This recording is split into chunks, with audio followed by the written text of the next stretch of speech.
parmi les villes de 50 000 habitants considérées comme les plus sûres, eh bien, n'arrive finalement qu'à la Bien 70e sûr. ville des 76 villes classées.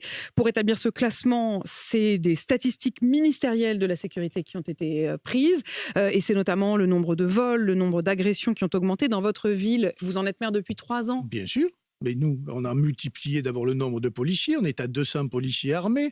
On a créé des postes de police dans les quartiers pour refaire venir de la présence policière dans les quartiers. On a quand même 9 quartiers prioritaires, 9 QPV.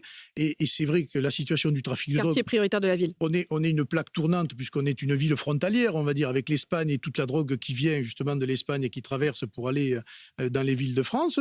Et donc, on a un petit microclimat particulier. C'est pour ça d'ailleurs qu'à ma demande, M. Darmanin a fait venir pendant 6 mois des escadrons de gendarmerie mobile et de CRS pour démanteler... 80 gendarmes mobiles qui se relaient donc depuis septembre 2022. Ils sont partis là. Ils sont partis là. Mais ils se relaient avec la police municipale et la police nationale. Ça crée quand même des conditions de retour apparent de la sécurité. Mais dès qu'ils sont plus là... Ils sont partis. Est-ce que ça va Non, on continue. On démantèle les points de deal avec la législation qui est la nôtre. C'est-à-dire que le policier municipal, il peut arrêter sur le fait, mais il est obligé de remettre à la police nationale qui ensuite fait son travail. Nous, on n'a pas d'autorité particulière pour régler la délinquance. Oui, Alliot, vous avez commencé en disant non, mais c'est pas une faillite de la société, c'est une faillite de leur société. Quand vous disiez leur société, c'est leur société à Gérald Darmanin et aux autres politiques qui se relaient depuis des années. Mais là, vous êtes aux manettes depuis 3 ans à Perpignan. Mais on est aux manettes. Et ça reste une des villes les moins sûres de France. Oui, mais moi, je respecte la loi. Si demain, vous nous dites la police municipale est apte à donner tous les pouvoirs pour lutter contre le trafic, on le fera. Et il y aura les ordres qui seront donnés. Qu'est-ce que vous feriez de mieux et qu'est-ce que vous feriez de différent ? Mais sur la drogue, il faut d'abord aller voir les pays d'origine qui nous envoient la drogue.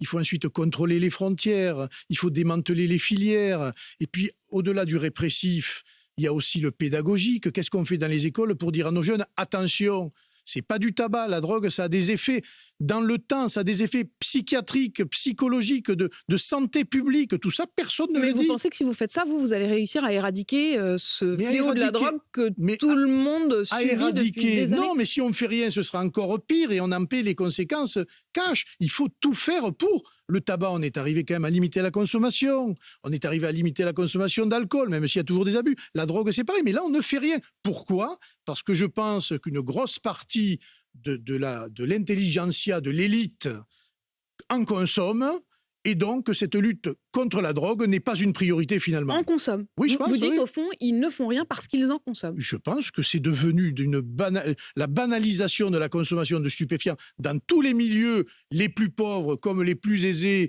dans la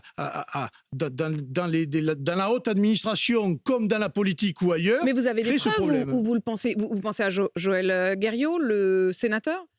Oui, mais oui, voilà, c'est un exemple. Ça, c'est l'un des exemples. Mais moi, je vois des jeunes, de plus en plus jeunes, qui en consomment, en tout cas. Oui, mais là, vous me parliez des élites. Mais oui, écoutez, qui la sont drogue. Ces gens qui consomment de la drogue, puisque vous le dites. Non, mais depuis. Non, mais je veux dire, on a des exemples récents de Pierre Palmade ou de Joël Guerriau. Mais est-ce que vous en avez d'autres ? Depuis 30 ans que ça existe massivement. Vous avez des gens qui ont fait des grandes écoles et qui en ont consommé et qui en consomment encore. Aujourd'hui, ils sont à la tête d'un certain nombre d'administrations, etc. On peut tous dire ça. Oui, on imagine que dans l'eau, il y en a. Mais c'est massif. Mais est-ce que vous estimez aujourd'hui que ceux qui nous gouvernent, étant eux-mêmes consommateurs de drogue, ne luttent donc pas contre la drogue ? Est-ce que c'est ça ce que vous êtes en train de nous dire ? Moi, j'estime qu'il y a une prévention anormale d'un certain nombre de gens dans la lutte contre les stupéfiants. Monsieur Darmanin, lui, par exemple, il a été clair. Il a toujours dit de la drogue, il avait dit d'ailleurs un terme un peu cru, il a dit c'est de la merde. Bon. Oui, tout à fait, il avait utilisé ce mot. C'est le seul à avoir dit ça. Les autres, voilà. Mais surtout, il n'y a pas de campagne nationale. Moi, je vois des campagnes à la télévision. Ce qui vous répond à ça, c'est que pourquoi il y a eu des campagnes nationales, par exemple, sur boire ou conduire, il faut choisir, c'est que la consommation d'alcool est autorisée dans ce pays. Donc, on peut lutter officiellement contre. Il y a une forme d'hypocrisie qui est de dire on ne peut pas faire des campagnes nationales contre l'usage de la drogue, puisqu'officiellement, on n'a pas le droit d'en prendre. Mais regardez la psychiatrie en France. Vous avez de plus en plus de gens aujourd'hui, et d'ailleurs ils n'arrivent pas tous à être traités, qui est victime de cette consommation de stupéfiants, parce que finalement, il est assez banal et facile d'en acheter, d'en consommer, sans qu'il se passe rien. On Voilà. dit, Louis Alliot, et c'est ce qui a été relevé par les enquêteurs, que le sénateur Guerriau dit s'être fourni de cette drogue, vraisemblablement chez un autre de ses confrères, lui-même sénateur. Ça vous a surpris? Non, mais je vous dis que ça ne me surprend pas. Moi, j'ai des policiers qui me disent, si vous saviez, monsieur le maire, les personnes qui vont acheter des stupéfiants, vous seriez surpris. Parce qu'il y a Mais le quitte à dire ça, allez-y. Enfin, je veux dire, qu'est-ce que vous Ils dites? ne me le disent pas. Mais je dis que peut-être il faudrait aussi s'occuper du consommateur. Y compris, vous pensez qu'il y a des consommateurs de drogue dans le gouvernement? Oh, il doit y en avoir, oui. Il y a eu des ministres qui ont dit qu'ils en consommaient. C'est pas nouveau. La ministre de l'écologie de l'époque, je me souviens plus de son nom, avait dit qu'elle en avait consommé, qu'elle en consommait, etc. Il y a Non, pas mais de. Il y a pas de aujourd'hui- sujet. Tous ceux qui veulent dépénaliser la drogue, par exemple, ont un rapport à la drogue assez particulier.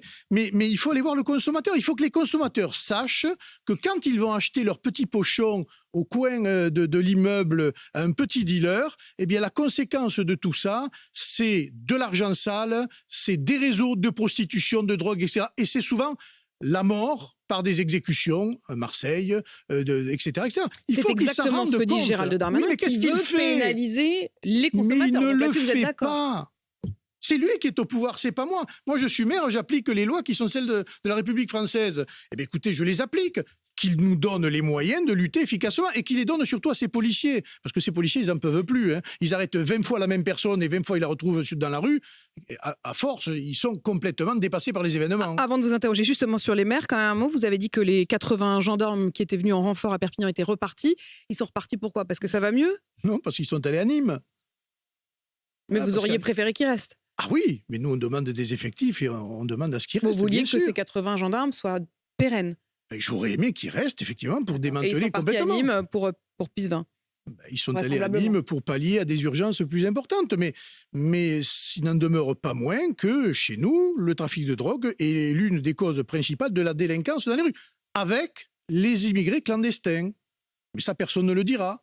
Bah, Voilà. je vois pas qui ne le dit pas. Ah ben, dès que vous parlez de, Vous le de dites ça, là, vous le dites moi, je à le un dis. micro, à une heure de grande mais écoute. si vous le dites, par exemple... Non, mais je veux dire, il ne faut pas jeter l'opprobre sur personne le dit. Et je veux dire, il y a cette loi sur l'immigration qui Oui, mais arrive d'accord, au mais, Sénat, qui elle arrive. va arriver également à l'Assemblée nationale, Elle arrive, mais je qui ne sais est pas en quel débattue. état Non, elle mais arrivera. personne ne cache Voilà. rien. Si, parce qu'on ne veut pas en parler. Dès qu'on touche à l'immigration, on le voit bien, M. Darmanin a lancé ce projet d'immigration, mais il a déjà rétropédalé dans tous les domaines.